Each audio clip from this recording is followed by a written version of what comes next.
തിരുവനന്തപുരം ലോക്സഭാ മണ്ഡലം എൻ.ഡി.എ സ്ഥാനാർത്ഥി രാജീവ് ചന്ദ്രശേഖറിനെതിരായ പരാതി പരിശോധിക്കാൻ കേന്ദ്ര തെരഞ്ഞെടുപ്പ് കമ്മീഷന്റെ നിർദ്ദേശം.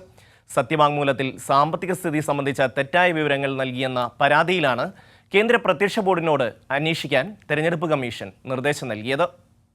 തിരുവനന്തപുരം ലോക്സഭാ മണ്ഡലത്തിലെ എൻ.ഡി.എ സ്ഥാനാർത്ഥിയും കേന്ദ്രമന്ത്രിയുമായ രാജീവ് ചന്ദ്രശേഖർ സത്യവാങ്മൂലത്തിൽ സാമ്പത്തിക സ്ഥിതി സംബന്ധിച്ച തെറ്റായ വിവരങ്ങൾ നൽകിയെന്ന പരാതിയെ തുടർന്നാണ് കേന്ദ്ര തെരഞ്ഞെടുപ്പ് കമ്മീഷൻ പരാതി പരിശോധിക്കാൻ നിർദ്ദേശം നൽകിയത്. 2021-22 കാലയളവിൽ വെറും 680 രൂപയും 2022-23 5,59,200 രൂപയുമാണ് നികുതി ബാധകമായ വരുമാനമായി സത്യവാങ്മൂലത്തിൽ കാണിച്ചിരുന്നത്. ഇതിനെതിരെ LDFും UDFും പരാതി നൽകിയതിന് പിന്നാലെയാണ് തെരഞ്ഞെടുപ്പ് കമ്മീഷൻ വിഷയത്തിൽ ഇടപെട്ടത്. രാജീവ് ചന്ദ്രശേഖറിന് മുഖ്യ ഓഹരിയുള്ള ഇന്ത്യയിലെ പ്രധാന ധനസ്ഥാപനമായ ജൂപ്പിറ്റർ ക്യാപിറ്റൽ ഉൾപ്പെടെയുള്ള ആസ്തികളുടെ വിവരങ്ങൾ സത്യവാങ്മൂലത്തിൽ ഉൾപ്പെടുത്താതെയാണ് പത്രിക സമർപ്പിച്ചത്.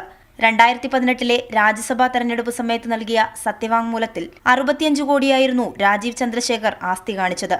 അതിപ്പോൾ ഏതാണ്ട് പകുതിയോളം കുറഞ്ഞിരിക്കുന്നുവെന്നാണ് മറ്റൊരു കൗതുകം. ജനപ്രാതിനിധ്യ നിയമത്തിന്റെ ലംഘനമായതിനാൽ രാജീവിന്റെ പത്രിക തള്ളണമെന്നായിരുന്നു പരാതിക്കാരുടെ ആവശ്യം.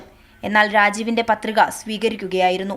2018 രാജ്യസഭാ സ്ഥാനാർത്ഥിയായി മത്സരിച്ചപ്പോഴും രാജീവ് യഥാർത്ഥ സ്വത്തുവിവരം മറച്ചുവെച്ചതായി പരാതിയിൽ പറയുന്നുണ്ട്.